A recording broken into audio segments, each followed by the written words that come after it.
지난 영상의 핵심은 이거였죠. 되돌림에 진입하라! 근데 실제로는 차트가 이런 모식도처럼 예쁘게 만들어지는 경우보다 더 복잡한 형태로 많이 나타나죠. 이렇게 일정하지 않은 차트에서 되돌림이라는 것을 우리가 쉽게 구분하기가 어려울 거예요.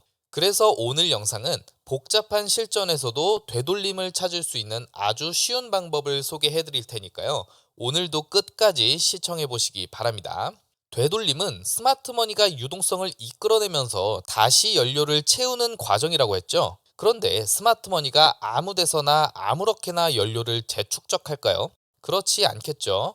일단 우리는 유동성 풀 그리고 되돌림의 과정에서 유동성이 어떻게 발생하는지 알려드렸어요. 그런데 고점이나 저점은 가격의 내부와 외부를 구분하는 임계점이기 때문에 차트에서 쉽게 구분할 수 있잖아요. 그런데 되돌림은 어디까지 어떻게 발생할지 구분하는 기준이 모호할 수 있기 때문에 그 기준을 확실하게 알지 못한다면 우리가 거래에 제대로 써먹기가 어려울 거예요. 그래서 그 기준을 찾을 수 있어야 하는데 그 기준이 바로 ICT에서 말하는 공정가치예요. 공정가치라고 하니까 벌써부터 거부감이 느껴지죠. 사실 어렵게 생각할 필요는 없어요. 공정가치는 쉽게 말해 스마트머니가 거래를 하기 위해 찾는 주요 가격 구간으로서 생각하면 돼요. 뭔가 유동성 풀과 비슷하면서 굉장히 중요한 개념처럼 보이죠. 그렇다면 이 중요해 보이는 공정가치를 어떻게 찾는지 한번 자세히 살펴봅시다.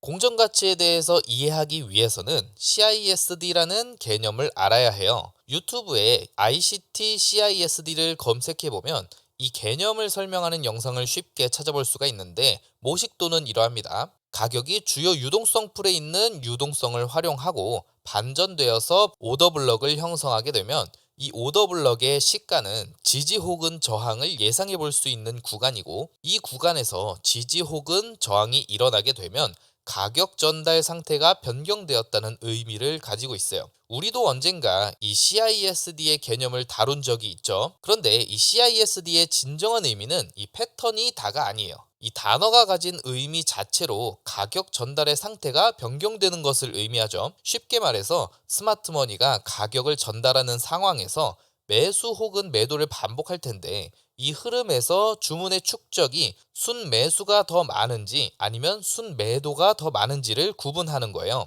이것은 이후에 배울 기관의 주문 흐름을 찾는 첫 번째 요소이기도 하죠. 가격이 반전된다는 것은 말 그대로 전달의 상태가 반전되는 거겠죠. 그런데 우리는 현실적으로 가격이 반전되는 구간에서 거래하기가 쉽지 않아요. 그 이유는 내가 생각한 반전이 실제 반전 구간이 아닐 경우가 많기 때문이죠. 그렇기 때문에 가격 전달 상태가 변경된 시점을 명확하게 확인할 수 있는 이 구간이 바로 확장 후 되돌림의 과정인 거죠. 그래서 반전을 예측할 수 있는 유동성 풀은 우리가 진입에 활용하기보다도 거래를 종료하는 시점으로 활용하는 편이에요.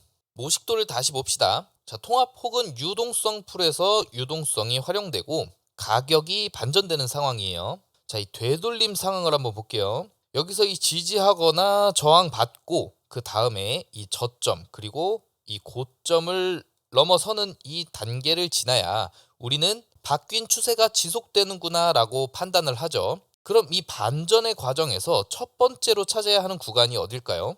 바로 여기 저항이나 이 지지하는 구간일 거예요. 이게 바로 ICT에서 핵심적으로 가르치는 PD 어레이예요. 이 PD 어레이가 바로 CISD의 구간이고 우리가 찾는 공정가치죠. 혹시라도 기본적으로 PD 어레이가 뭔지 궁금하시다면 이 영상을 보고 오셔도 됩니다. 자, 다시 돌아와서 방금 전에 설명했던 것처럼 우리는 저항이나 지지 이후에 이전 고점 혹은 이전 저점을 넘어서야 추세가 지속될 것으로 간주했단 말이죠. 그런데 우리는 실전 트레이딩에서 너무 많은 정보를 확인하고 진입하면 손익비가 망가지는 불상사가 발생해요. 그래서 우리는 적절한 절충안을 찾아야 하는데 그게 바로 공정가치에서 진입하는 방법이에요.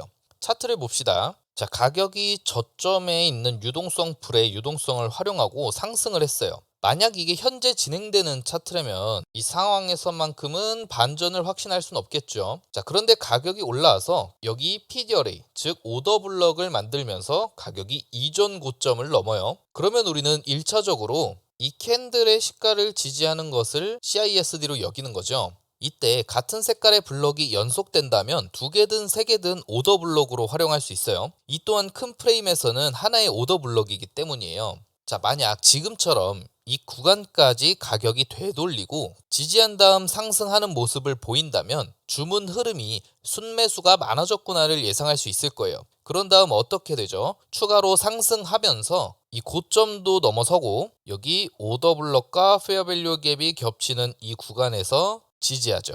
이게 바로 우리가 지난 시간에 배웠던 되돌림에 진입할 자리가 되는 거예요. PD 어레이가 있는 자리에서 가격이 지지하면 우리는 공격적으로 진입할 수 있는 자리가 되는 거죠. 스마트머니가 이 유동성 풀에서 주문을 정리함과 동시에 가격을 상승시킬 주문을 축적했다면 자, 가격이 올라온 후에 이 되돌림을 통해서 재축적하게 되죠. 이 공정가치까지 가격을 움직여서 재축적을 마치고 다시 확장을 이어나가는 과정이 되는 거죠. 이게 바로 공정가치고 IPDA 영상을 보셨다면 아, 그래서 그랬구나 하고 이해가 충분히 가실 거예요. 그런데 말이지, 공정가치라는 용어 자체로 인지부조화가 와요. 용어를 인터넷에 검색해봐도 공정가치에 대한 설명은 어쩌고저쩌고 복잡하단 말이죠. 이 그림을 한번 봐봅시다. J. 피터 스타이들마이어의 시장 경매 이론이에요. 이 이론에서 공정가치라는 말이 등장하는데 이 이론에서는 가장 많은 거래가 이루어질 수 있는 수준에서 공정가치가 결정된다고 설명하죠. 누군가 기꺼이 지불할 가격과 다른 누군가가 기꺼이 팔고자 하는 가격 사이에서 형성되는 균형점이라는 거예요. 즉 우리가 알고 있는 가격의 통합은 수요와 공급이 균형을 이루는 구간으로서 해석할 수 있다는 거죠. 이게 바로 경제적인 측면에서 공정가치의 개념이죠. 하지만 결론부터 말하자면 ICT는 자신이 말하는 공정가치와 이 시장 경매 이론에서 말하는 공정가치가 전혀 다른 뜻을 가지고 있다고 해요. ICT는 통합을 보고 리테일의 공정가치라고 말하고 스마트머니의 공정가치는 다른 곳에 있다고 설명합니다. 저희 책의 내용을 잠시 볼까요?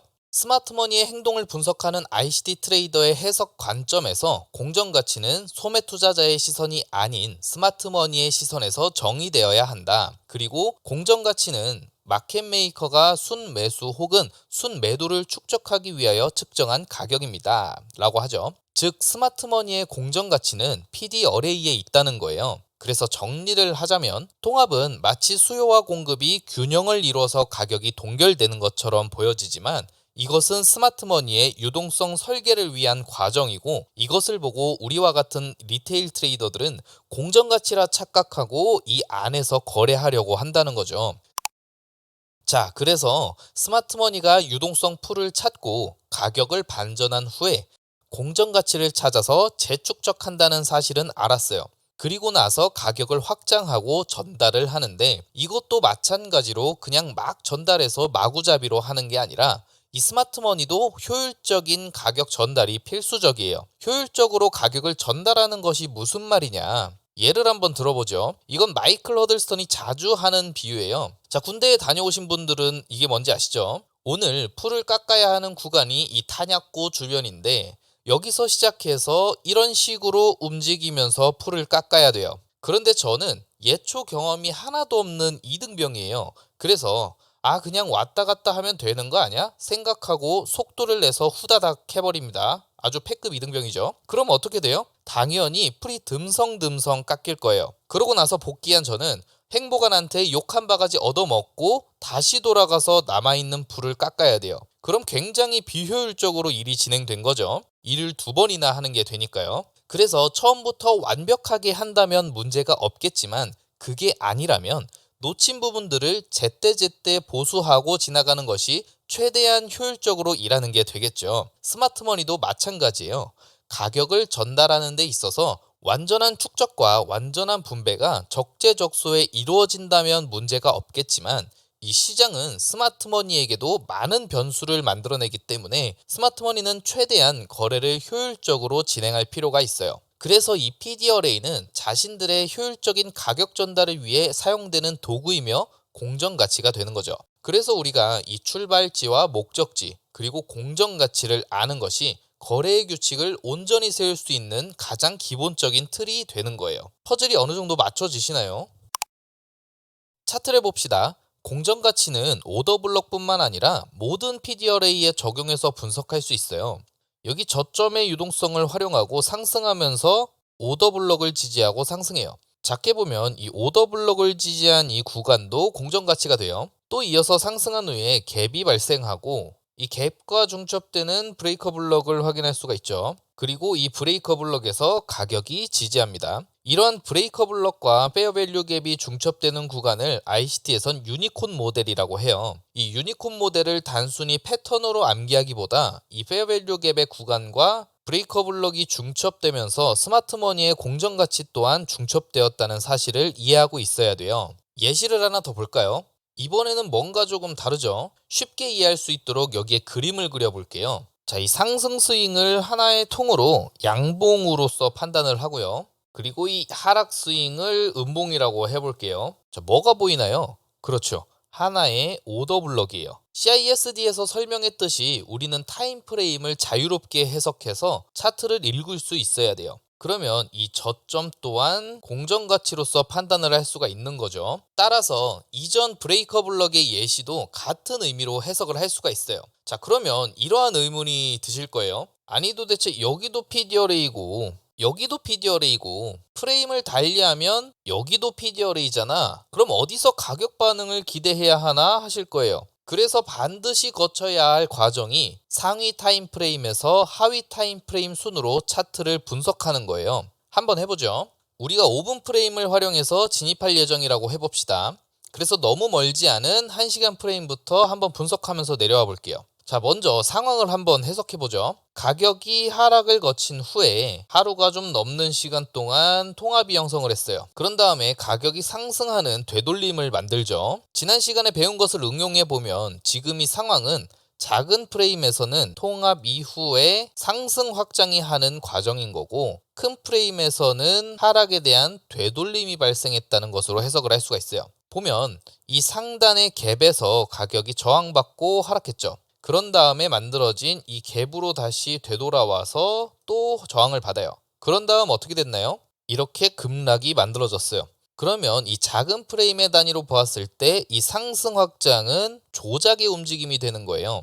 이 조작은 리테일의 유동성을 흡수하는 과정이죠. 그리고 큰 프레임에서 되돌림도 결국 유동성을 설계해서 재축적하는 과정이에요. 이제는 익숙하시죠? 자, 그럼 이 스윙에서 우리가 볼 수 있는 PDRA는 어떤 게 있을까요? 자, 여기 오더 블럭도 있고요. 그리고 이 브레이커 블럭도 보이고요. 그리고 이 저점도 우리가 유의미하게 볼 수 있다고 했죠. 사실 이 저점은 아까 설명한 것처럼 오더 블럭이면서 동시에 미티게이션 블럭이기 때문에 이 부분은 우리가 유의 깊게 봐야 하는 부분이에요. 따라서 이 저점은 1시간보다도 더 큰 프레임에 영향을 주는 PDRA로 볼 수 있는 거죠. 그리고 이어서 큰 페어밸류 갭도 볼 수가 있어요. 사실 이 부분만 보고도 이 상위 프레임의 오더 블럭과 1시간의 갭이 겹치는 이 스팟이 매우 유의미한 공정가치 부분으로서 우리가 판단할 수 있는데 이 영역에서 가격 반응을 기대할 더 많은 근거를 취하기 위해서는 하위 프레임으로 한번 내려가 봐야겠죠.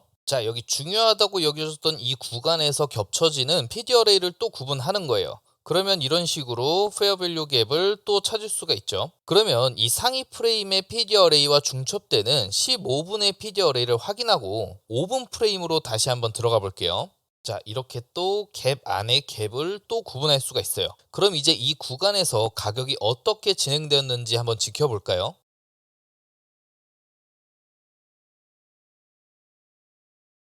자, 보이시나요? 먼저 이 1시간 페어밸류 갭에 진입하는 과정에서 가격이 한번 튕기고 다시 올라가죠. 그런 다음에 이 높은 타임 프레임의 오더 블럭, 즉 아까의 통합의 저점에서 다시 한번 가격이 튕겨요. 그리고 나서 이 1시간 갭 상단에 하위 타임 프레임까지 갭이 중첩된 부분까지 가격이 도달하고 결국 이곳에서 반전이 만들어지죠. 물론 공격적으로 진입한다면 여기에 갭 하단에서도 진입이 가능하지만 상위 프레임의 PDRA는 범위가 이렇게 넓기 때문에 이 상위 프레임의 저점 부분이나 갭이 중첩된 부분에서 숏 진입을 한다면 우리는 좋은 거래를 마칠 수 있었을 거예요. 그런데 이 작은 갭은 왜 무시되었을까요? 핵심은 이 저점에 있어요. 이 저점이 높은 타임 프레임의 오더 블럭이라고 했잖아요. 그러면 이 구간에서만큼 가장 유효한 공정 가치는 이 저점이 될 텐데, 이 공정 가치에 도달하지 않은 이 하단 구간에서는 낮은 프레임의 PDRA는 이렇게 무시될 수가 있어요. 왜냐하면 공정 가치에 도달해야지만 스마트머니가 원하는 만큼 주문의 재축적이 가능한데, 그 전에는 축적해야 할 주문이 모자랄 수가 있다는 거예요. 따라서 유동성 풀의 가격을 도달시켜야 하는 것처럼 공정 가치도 가격이 도달해야 하는 구간이 되고, 이 1시간 갭의 하단 부분과 이 작은 갭에서 진입하는 것은 비교적 확률이 낮을 수밖에 없다는 것이죠. 이해가 되시나요? 자, 그래서 오늘의 영상을 결론 짓자면 이렇습니다. 공정 가치도 하나의 유동성 구간이다. 스마트머니는 효율적인 전달을 위해 공정 가치를 찾아서 유동성을 재축적한다. 공정 가치를 찾을 수 있는 타임 프레임은 다양하고 상위 프레임의 근거와 하위 프레임의 근거를 중첩해야 한다. 이 세 가지를 꼭 기억하시면서 차트에 적용해 보시기를 바랄게요. 그럼 오늘도 시청해 주셔서 감사드리고 다음에 더 좋은 강의로 찾아뵙도록 하겠습니다.